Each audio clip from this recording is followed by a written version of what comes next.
Good morning. I'd like to welcome everybody to this meeting of the Grange Board of Adjustments and Appeals. It is Monday, the 19th, 2025, about 8:33. We are going to go ahead and move forward with the meeting. Meeting is now in session. I'd like to ask everybody while they're here, double check your phones, make sure they're turned down. I'm usually the one that is a violator of that, so I just turn mine off.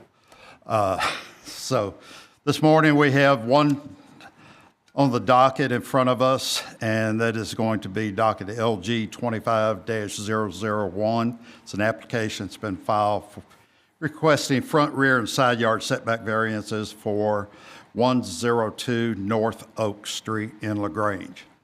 So if we could have that presented, and as you come up, state your name and all that good stuff, and we will have somebody swear you in, sir.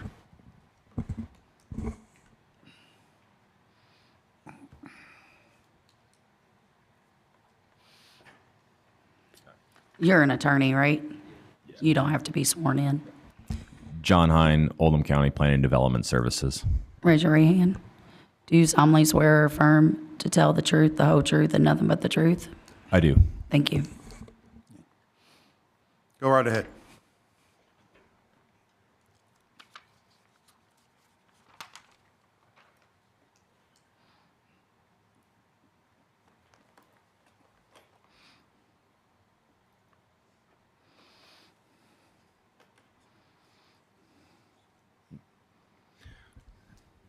Good morning, Mr. Chairman, members of the board. We are here to consider a front, side, and rear yard setback variance for 102 North Oak Street in LaGrange. Application has been filed requesting said front, side, and rear yard setback variance for a proposed residential building located at 102 North Oak Street. Zoning currently is I-1 light industrial. The land use is vacant, and it is on a 0.08 acre lot.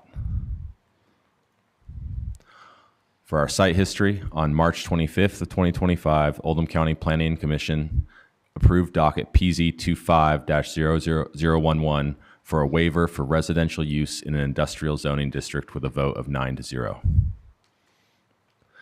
For our case history, this was posted to the county's website on the 30th of April 2025. Adjoining property owner notices were mailed on the 2nd of May in 2025. And the public notice appeared in the Oldham Era on the 8th of May, 2025. Here we have the property in consideration and the zoning district. The applicant is requesting a front, side, and rear yard setback variance for proposed residential building at 102 North Oak Street in LaGrange. The property is zoned I-1 light industrial. The applicant proposes building a duplex-style residence on the currently vacant lot. Here we have the current zoning ordinances with the setbacks for I-1 zoning. See them highlighted here.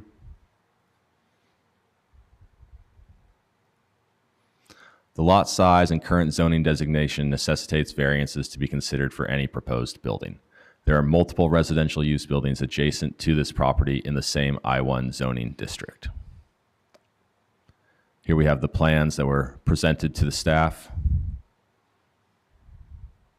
that the applicant, I'm sure, can speak to on their own, and a rendering that was enclosed in your staff packet and presented to the staff.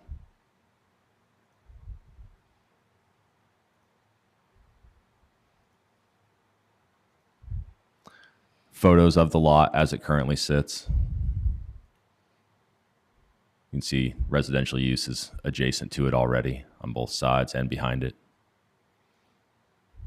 And this is the empty lot across the road, I believe is the property of CSX. In summary, the applicant is requesting a front, side, and rear yard setback variance for the proposed duplex-style residential structure on property located at 102 North Oak Street in LaGrange. For the front yard setback variance, the required front yard in I-1 zoning is 100 feet. The requested front yard is 25 feet, so that is a 75-foot variance requested on the front yard. For the side yard setback, the required required is 35 feet. The requested side yard is 8.5 feet, and the variance requested then would be 26.5 feet. And for the rear yard required would be 25 feet. The requested is 12 feet, and the requested, yes, is 12 feet, and the variance requested would be 13 feet, excuse me. For potential conditions of approval, the variances shall only apply to the plan reviewed at the May 19th, 2025 LaGrange Board of Adjustments public hearing. If you have any questions, I'm happy to address them. Anybody have any questions for John? Take the applicant now, next, come forward.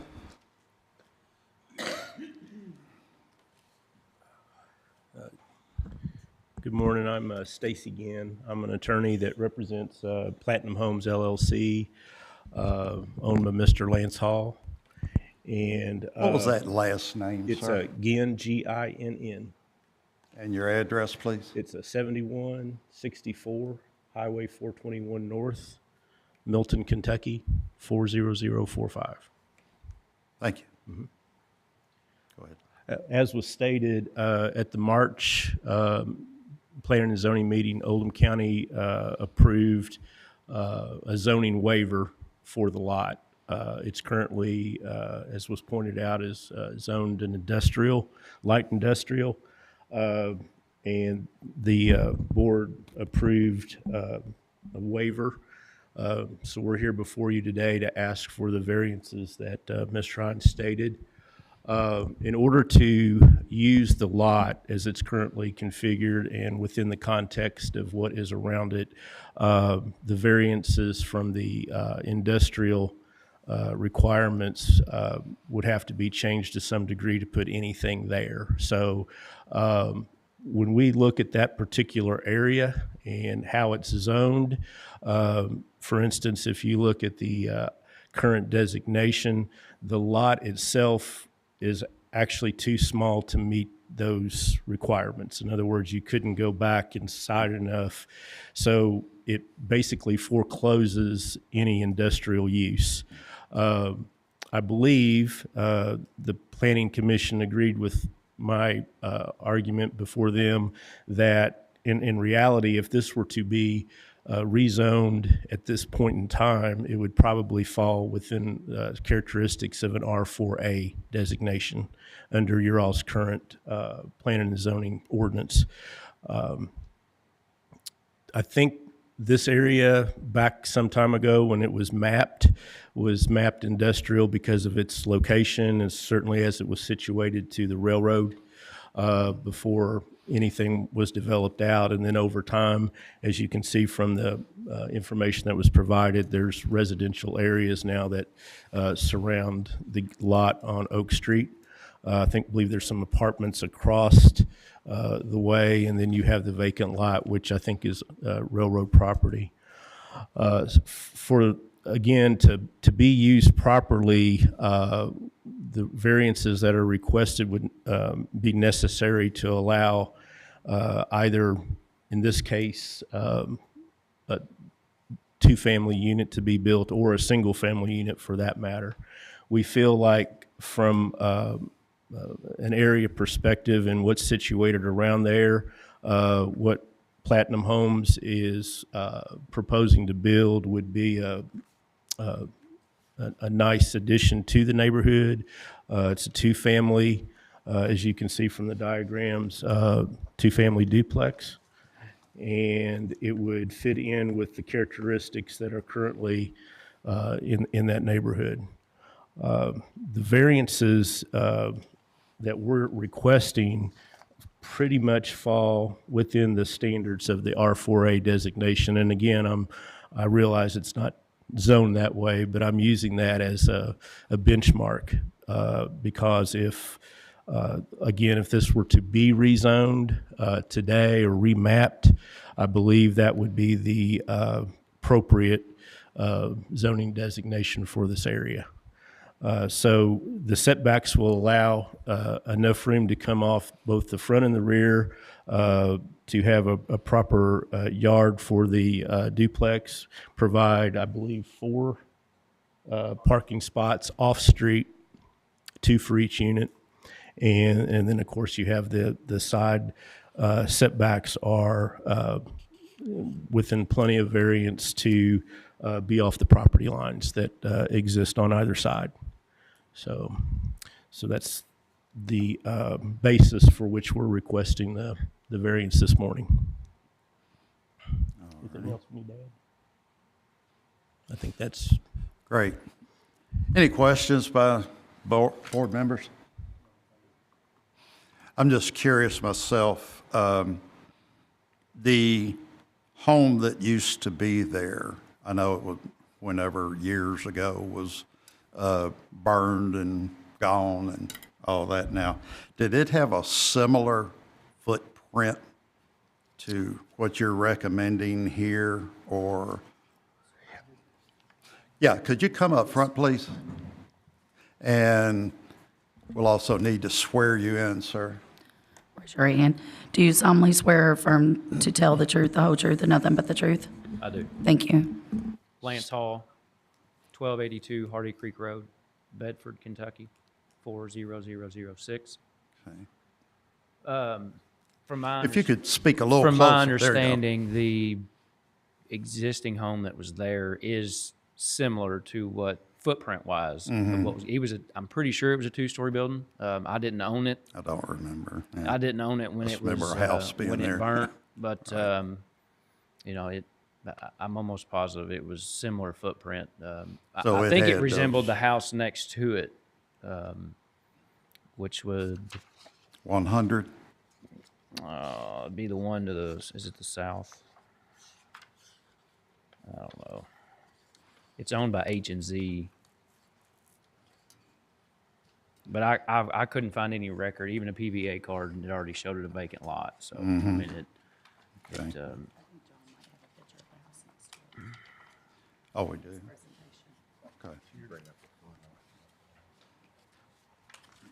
oh, there we go. This one here? No, not that one. Oh, okay. Oh, I see. Gotcha. I think I recall it looking similar to that one, and I mean similar. It's close to the road and such, So Gotcha. Gotcha. Okay.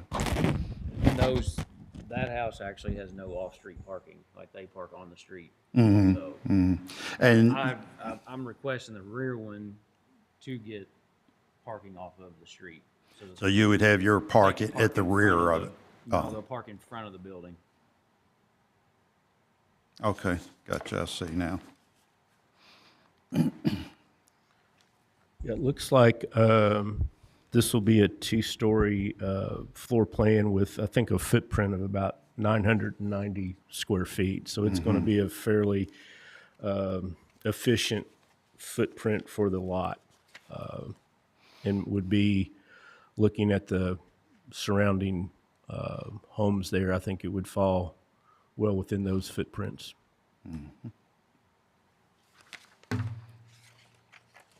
Are there any other variances that have to be acquired, or is it just this front, rear, and side?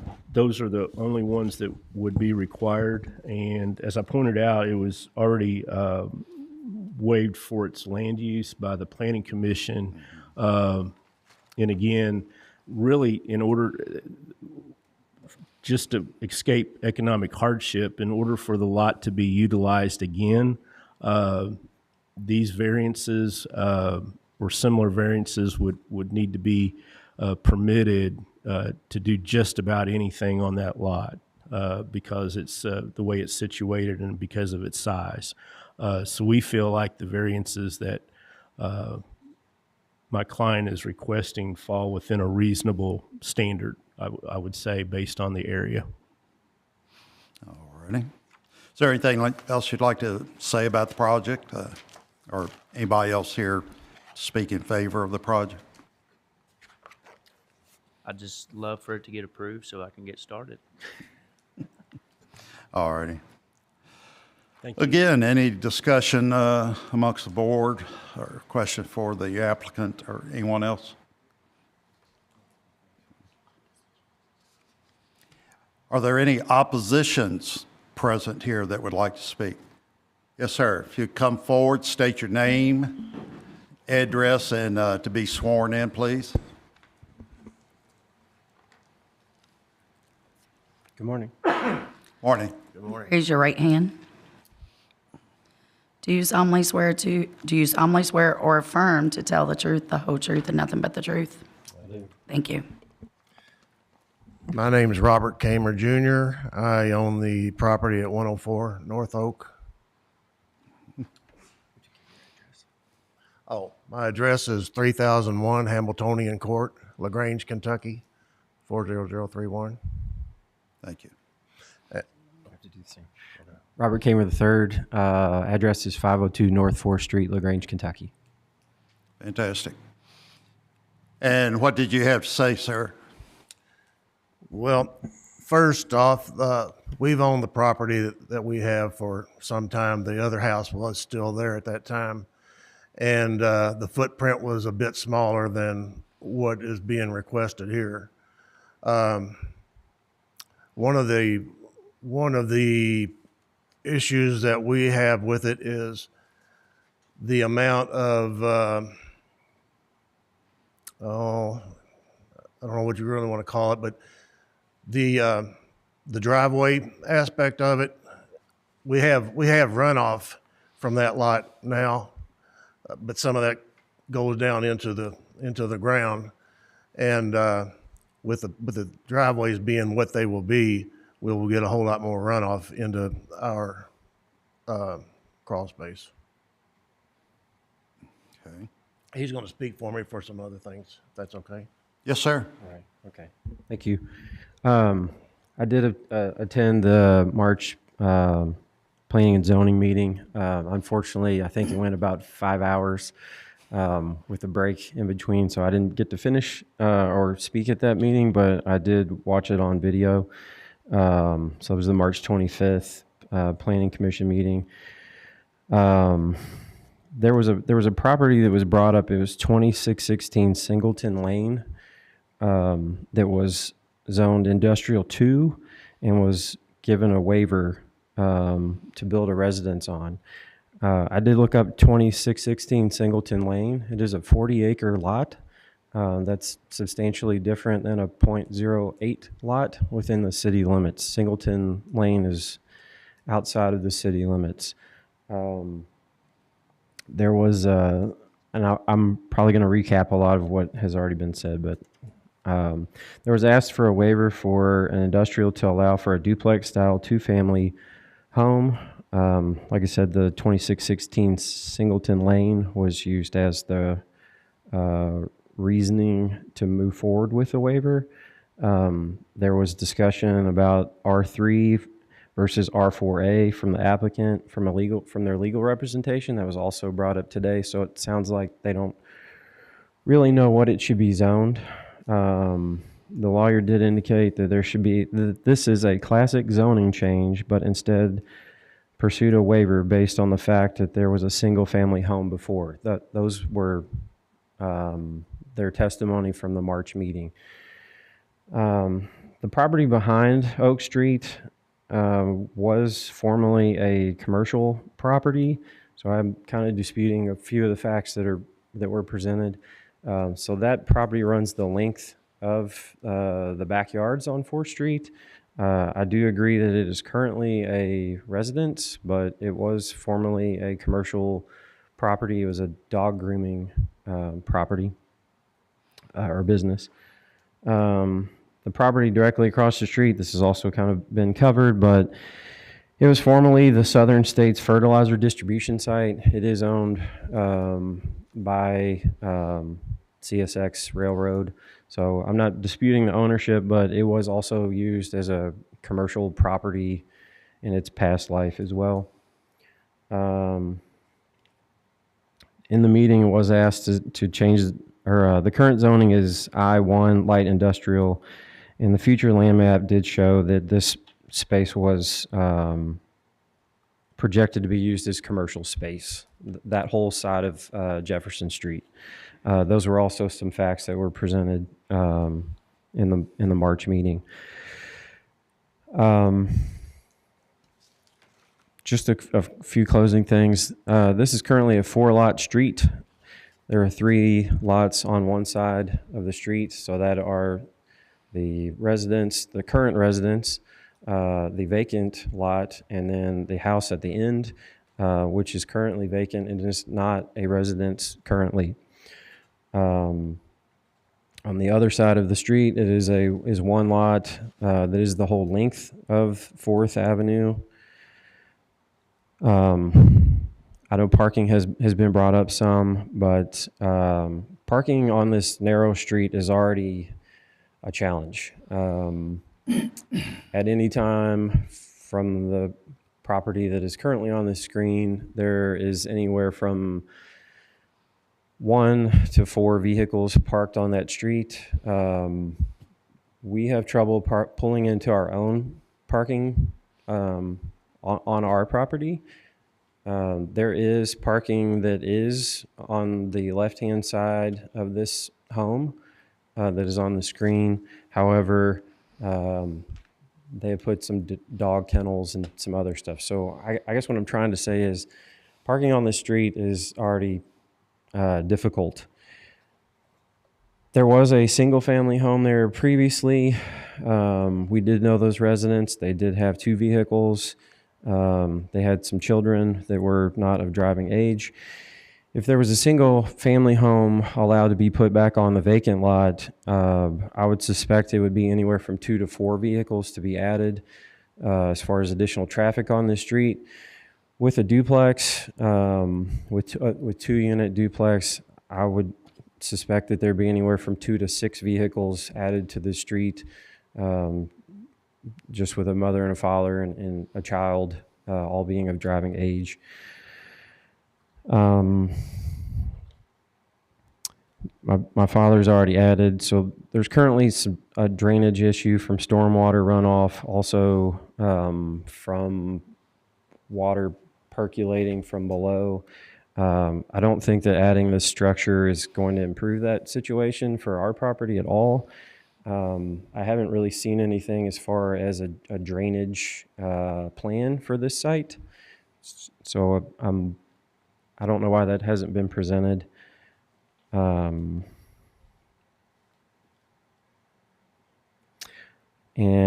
I guess my question is, if a property like this would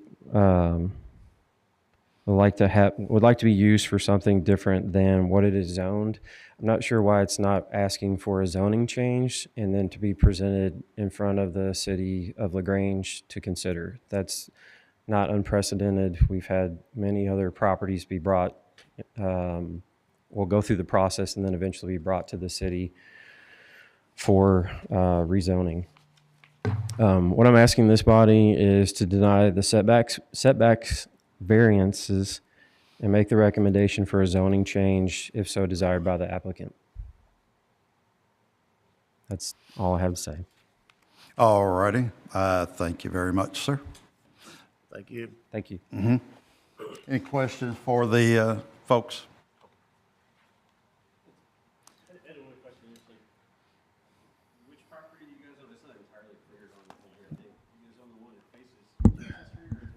We own the one on the corner.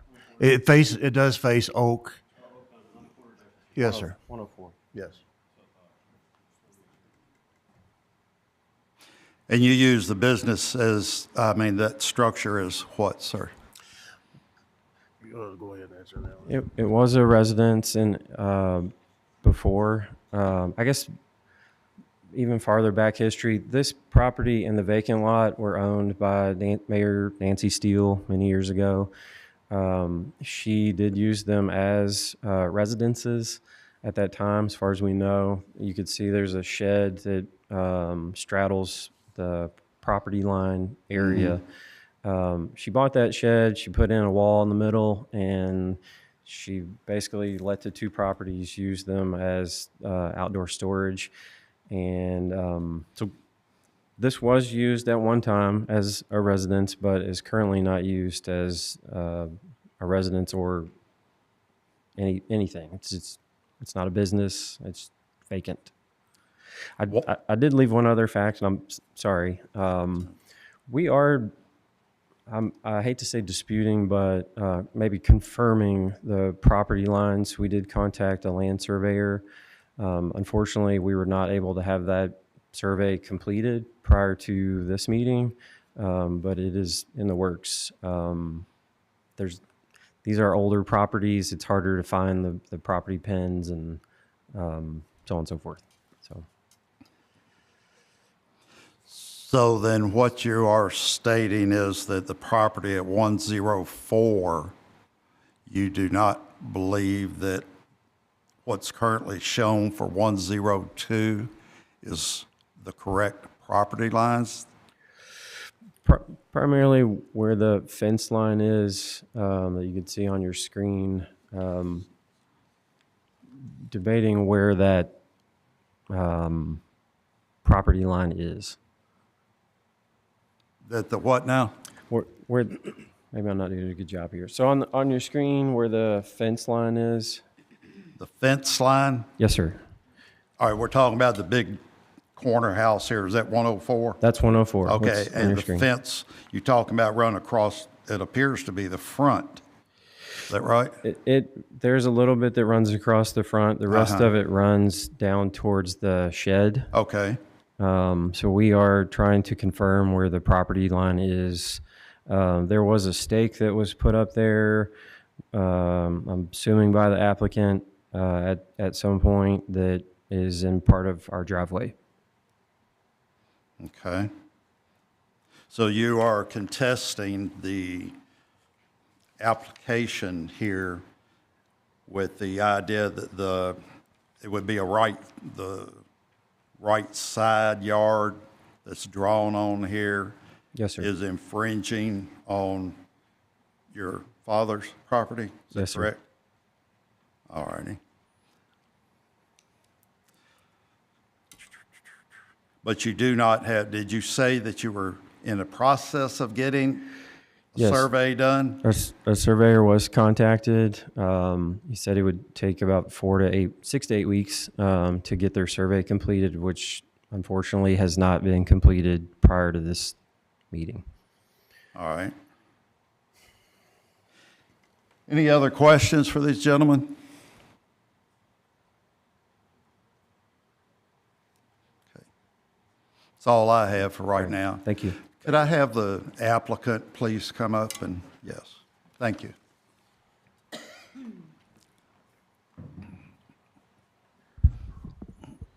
So, go ahead. I was just going to say, so you're wanting to put up a duplex here, and you brought all the drawings, everything for this. Do you have a proper survey of the property? Yes, Okay. yes, that's why I wanted to speak again. We All have- righty.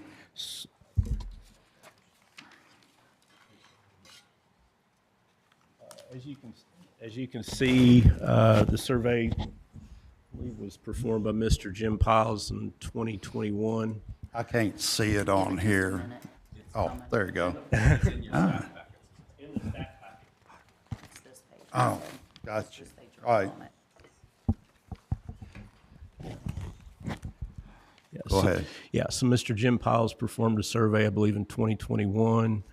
You can see the property line between the Kramer property and what Platinum currently owns. The fence that's in question is actually on Platinum's property. That 13 notation there? Yeah, and that is the fence that was in question in the last picture that has a little bit going this way and a lot going back. Okay. It looks like this was done, I can't see the. 4 years ago. 4 years ago? 2021. Also, I would point out that my client has received no notification that there's any contest to this survey or to property line. This is the first we've heard about that being contested or resurveyed, but what we have is in front of you today is the official survey as it stands right now of record. Okay. All righty. As far as a couple, if I could address some things that came up in opposition, is that permissible? Yes, sir, go ahead. One of the things that was mentioned was runoff. So the runoff from what occurs at this property would be no more than what would occur with any type of property of such footprint. Again, we're talking less than 1,000 square foot footprint that's actually 2-story.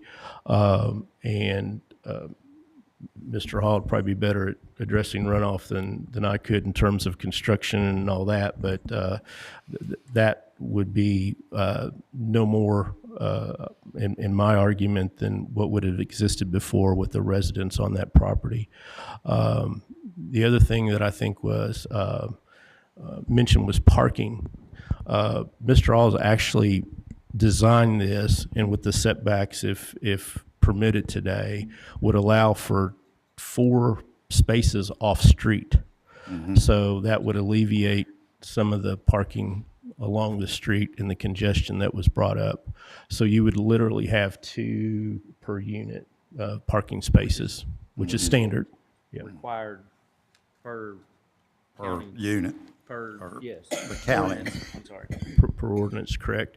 Also, it was something was mentioned about a zoning change. We discussed that at the Planning and Zoning Commission thoroughly. It was recognized, I believe, by the commission that, and was, I believe it was advised that we approach this from a waiver perspective and not a zone change. I think it's recognized by reality that this is not an industrial area. You have single-family residents and vacant lots. There's obviously some industrial use nearby, but everyone, I believe, agreed with me that day that if you were to go back and remap this entire area, obviously this would not be an industrial zone because of the size of the lots and the uses that are occurring there. So. Okay. To have this zoned industrial at this point would make the render the lot non-useful. So All of that purple shaded, I call it light purple shaded area, that's all I-1? Okay.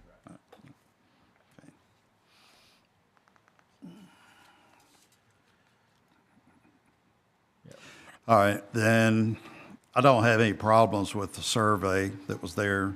It's a valid survey in my eyes, so you know, I'm not sure just what, on the complainant side of it, if they are contesting it somehow. There's not been anything written. No. You've not received anything. we about haven't that? received, and my client has not received any formal complaint or contest of survey, property line dispute, or anything of that nature. All right. So. Okay. Questions, Mr. Pierce, Mr. Morgan, anything? This new structure is going to be slab on grade? Okay. Hip roof, so we're going to discharge the water out the front? Back? All the runoff will be done standard drain tile, just like any other structure would be. I mean, that's, Okay. you know. All righty, thank you. You've answered all those questions. Thank you. So, gentlemen, I feel like, oops. Yes, sir, you may approach.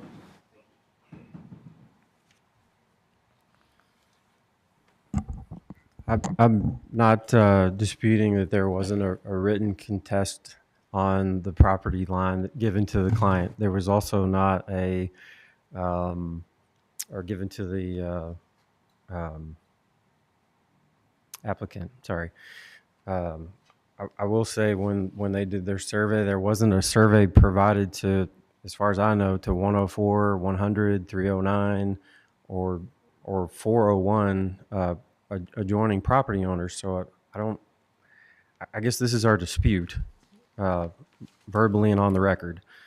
As far as, again, with the runoff, so this proposed structure is larger than the single-family home that was on this property before.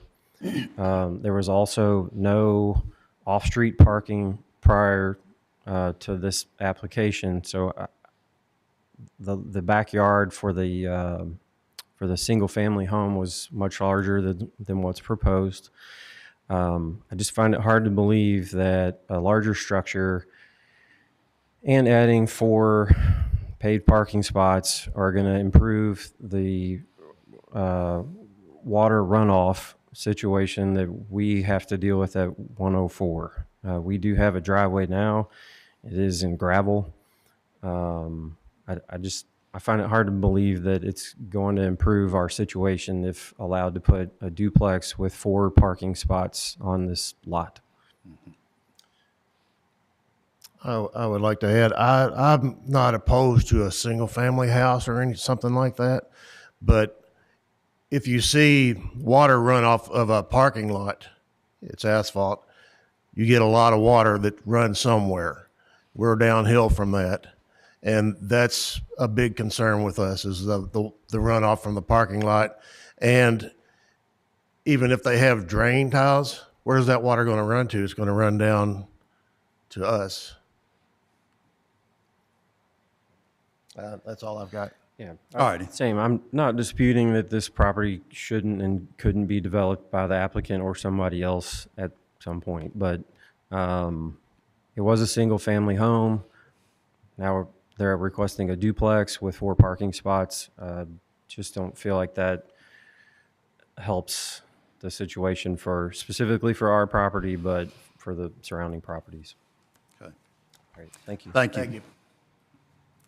Well, first off, my take on, you say that there was no surveys for 104 or 100, and you mentioned other surrounding properties down there. This gentleman, to my knowledge, does not have to supply a survey for those other properties. The only one he has to supply is for 102, the one he owns, the one where he's wanting to build. Am I correct on that? Pretty sure, yes. So, as far as the parking and runoff, I wonder if I can inquire, is this appropriate? May I ask Mr. Rusnick about any problems in that area with water runoff or anything that you're aware of in the past and present, sir? You can raise your right hand, all that. Do you solemnly swear or affirm to tell the truth, the whole truth, and nothing but the truth? I do. Thank you. I'm Corey Rusnack, City of LaGrange Public Works Director. Your question is, Have you ever known, as your job there as a Public Works Director and work in that area, there to be any large problems with runoff down North Oak and the surrounding area in its former configuration where there was a house there or as it is currently? problems? None on record that has been brought to my attention. Other than I know the sidewalk currently is not very tall, so it doesn't channel a lot of the water. They keep it out in the street to make it out to the state highway. Could it present more of a problem? I don't know. I haven't really seen any plans towards it. I guess my only question for the applicant would be how deep are the parking stalls for this proposed structure? How deep are the what? The parking stalls. 25 feet. On the drawing, on the survey, it shows 25 feet deep. Ryan, what is the minimum? Inside the sidewalk. What is the minimum parking stall requirement as far as zoning regulation? I'm not sure. I think it's 18 feet. We go by ours. I typically make them 24 feet parking stalls. Okay. Just because a crew cab Ford F-350 dually is 22, almost 23 feet long. So, to keep people from parking across the sidewalk. Right. That's, Okay. I don't know if you can meet that with this proposed structure or not. I don't know. All righty. Could you come up, please, sir? If you're not on the mic, then it doesn't record you. I designed my parking spots on the requirements that are in the ordinance, and I don't know that I have that. I think Mr. Fisher is kind of, There's a parking spot size requirement in the ordinance that I referenced. This survey shows 10 by 18 for each spot, Yes. but it shows 25 foot back from inside the sidewalk for the overall area. So I guess that's 25 foot off the road edge. To the sidewalk. Yes, there's 25 feet from the road to the sidewalk, which is more than what is required. 10 by 18, I think, is the required Requirement. ordinance, yes. So actually, I'm getting more, so.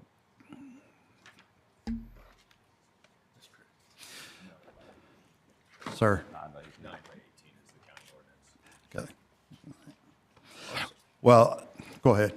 I'd just like to say, the land use itself has already been decided on by the planning commission. That's why we were there for the zoning waiver. It seems like some of the opposition is about the particular use, residential versus single versus two-family.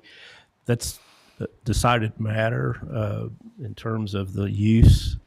They waived the zoning requirement based on the fact it would be a two-family residence.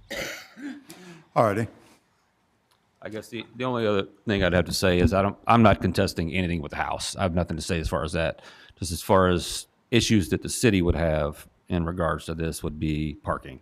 Is if the stalls are not deep enough, if you park across the city sidewalk, you can be cited for that. So Correct. code enforcement will be involved. So if it came before the city as a zoning change, we would probably make a recommendation, put a binding element that says that the parking stalls have to be deeper because it is perpendicular to the sidewalk. But it's not coming before the city.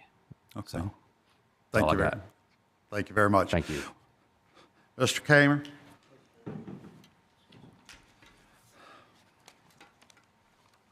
I'm just going to state this clearly. So what was said at the Planning and Zoning Commission was that the waiver was approved per the design and your approval for setbacks. So that's why we're here today.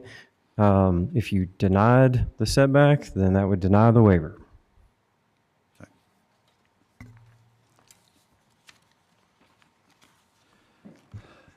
Mr. Fisher? And I think I'll need to be sworn in because I didn't stand up earlier. So I didn't think I was going to talk. Do you solemnly swear or affirm to tell the truth, the whole truth, and nothing but the truth? I do.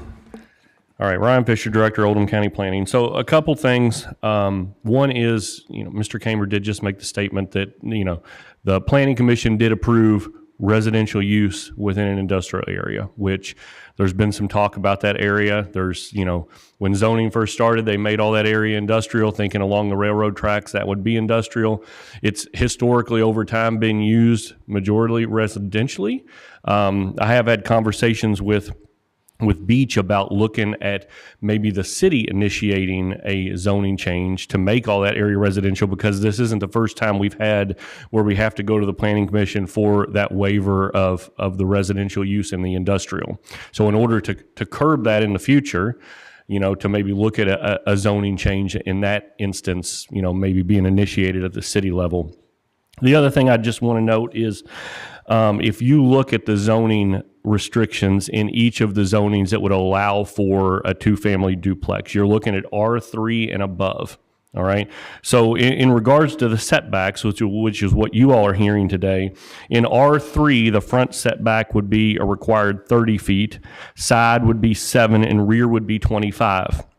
In the R4, the front would be 25, the side would be 7.5 required, and the rear would be 25. The R4A even is more generous on that, so I won't even tell you what those are. So, really, if you're looking at the variance request that the applicant is asking, they're asking for 25 feet in the front, which is pretty standard across both of those zoning classes. 8.5 on the side, which both of those are going to require either 7 or 7.5. The question would then be the rear setback, because the rear setbacks in R3 and R4 would be 25 feet, and they're asking for 12 feet. Now, they've made the statement they're doing that so they can put parking in the front, which we've heard testimony about street parking, so that this would eliminate that issue. So just take all of those into consideration, but I just wanted to make note of those, two zoning classes, if we're talking about a zoning change, that would be what those setbacks would be required in that area. The other thing is, and Mr. Kamer just stated, the Planning Commission approved the waiver of the residential use in the industrial. You all are looking at the variances. If you all deny a variance, okay, that doesn't necessarily go back and change the Planning Commission's decision. It will then force the applicant to have to go back to the drawing board to fit within the setback requests that there are. So just kind of keep that in mind, is that, a denial of, and I say we probably take all three of these variances separately and do three separate votes. I don't know what Beach would say, but since he's not here, I'll just go ahead and make that call that we should do three separate variances so you all could approve the front and the sides, and then, if there's an issue with another one, you could deny one of those. What that forces them is them to have to go back to the drawing board and either fit something in those areas that you all specify or not. So I'm not sure I cleared anything up or just made the waters more muddy, but I should probably sit down. It actually cleared it. It cleared it some for me. So do you know and looking at this lot property, could that rear variance be changed a little bit? That's one that we're kind of saying is creating a little bit of an issue. Right. Well, I think that would be a question you'd have to ask the applicant. They stated in their testimony that the reason why they need that rear setback variance is to provide for parking out front, which eliminates an issue that has been talked about today of the on-street parking. If you don't grant that, then obviously he's either going to have to say, well, we can't have the parking out front, or it's going to have to change the dimensions up of what he's wanting to build. So I think you'd probably have to ask them if they're willing to look at that. But that really doesn't change anything the Planning Commission approved, because they just simply said, yeah, they're allowed to do a residential use in an industrial zoned area. All right. Thank you, Ryan. Yes, sir. So just to kind of round things out a little bit, if you go back to my original presentation, we feel like, again, if this were to be rezoned today, this would be an R4A lot, just based on the size of it and what's around it and the size of the lots around it. I think that would be the correct zoning map district designation if it were done today. When you look at the R4 setback requirements, R4A, I should say, the rear minimum setback is 10 feet or 5 feet if alleys are used with detached garage. So we would be within the R4A. So if we could suspend belief for just a second and just pretend this was an R4A lot, we would meet all of the characteristics of that lot in terms of lot size, the size of the footprint of the building versus the size of the lot, rear, front setback, side setback. So that's sort of the basis for which we're forming this out. As was mentioned, one of the big considerations for this was to alleviate some of the on-street parking. So part of the reason we're coming in on the rear the way we are is to provide that relief by having the off-street parking spots for this piece of property. And you said that on the R4A that the rear setback is 10 feet? Yes, Okay. so All right. the minimum for R4A is 10 feet, or 5 feet if, not in this case because there's no alley, but so in this case it would be 10 feet. Yes, yes, sir. All righty. Thank you very much, sir. Thank you. All righty. I think it's time to move for any further questions by the board in regards to what's been presented here by the property owner and what they're wanting to do. Does anybody have any comments or one last set of questions? All righty, all righty. And Mr. Fisher has one further comment then. No, I was just going to summarize a little bit for you. So on page 2 of your staff packet, we put motions to both approve and deny in there. So just take a look at those. At the bottom of page 2 going into page 3, and then on the top of page 3 it talks about in deciding on a variance that you must consider that the requested variance arises from special circumstances which do not generally apply to land in the general vicinity or in the same zone. The strict application of the provisions of the regulation would deprive the applicant of the reasonable use of the land or would create an unnecessary hardship on the applicant. And the circumstances are the result of actions of the applicant taken subsequent to the adoption of the zoning regulation from which relief is sought. So that's what you kind of have to look at. We've heard evidence and testimony from both the applicant as well as parties in opposition. And then you also have a potential condition of approval on there, which is the variance shall only apply to the plan reviewed at the May 19th, 2025 LaGrange Board of Adjustments public hearing. And like I said, I think we should probably just take all 3 of those variances individually and have 3 separate motions and votes. So. Sounds good. Thank you. So, as Mr. Fisher advised, and we are at that point now, I would like to take his advice and do the 3 separate approvals on the front yard setback, side yard setback, and then the rear yard setback on that. So at this time, then, I'm going to ask for a motion to, for the front yard setback.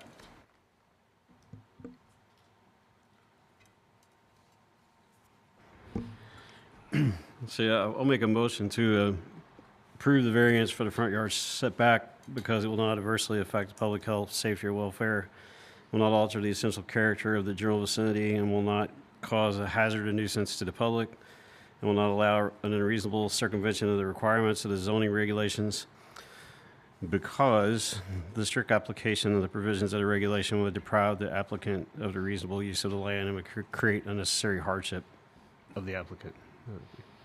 Fantastic. And could we also mention that all the information from this meeting on May the 19th, that we're only using information to be considered from this meeting for this. So we have one motion on the floor, and this is for the front yard setback.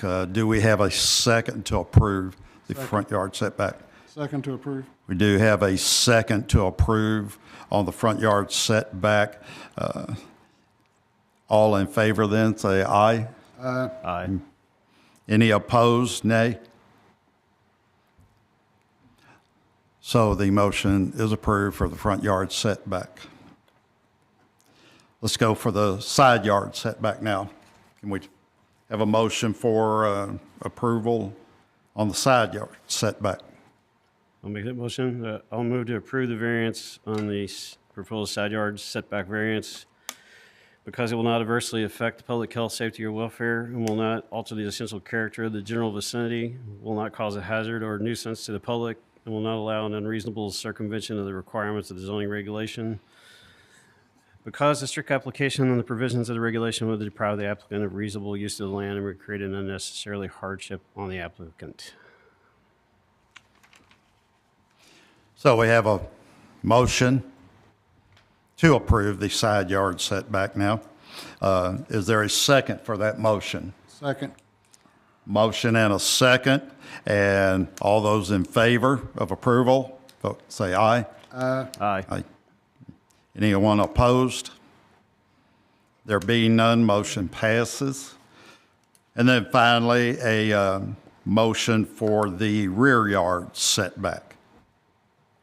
So I'll make that motion to move to approve the proposed rear yard setback variance because it will not adversely affect public health, safety, or welfare, will not alter the essential character of the general vicinity, will not cause a hazard or nuisance to the public, and will not allow an unreasonable circumvention of the requirements of the zoning regulations. Because the strict applications of the provisions of the regulation would deprive the applicant of the reasonable use of the land or would create an unnecessary hardship on the applicant. And again, that is for consideration with all the information from this meeting only of May 19th, 2025. Motion on the floor. Do we have a second for approval? Second. Second was received. All those in favor of approving the rear yard setback? Aye. Aye. Any opposed? There being none, motion passes. That takes care of all three for this property, and we thank you. Appreciate it very much. We have other business then to finish up on, and that's going to be taking a look at the minutes from the October 21st, 2024 meeting. If you've had a chance to look that over, any corrections or changes to that, please mention them. Motion to approve the minutes from the 2024 October 21st meeting. There's been a motion to approve the meeting minutes from October 21st, 2024. May I have a second on that? Second. Motion and a second. All in favor? Aye. Anybody opposed? There being none, motion passes. Only thing we need now is a motion to adjourn. Motion to adjourn? Second. All in favor? Aye. Aye. It passed. Thank you. They want to sue each other over the zoning lines.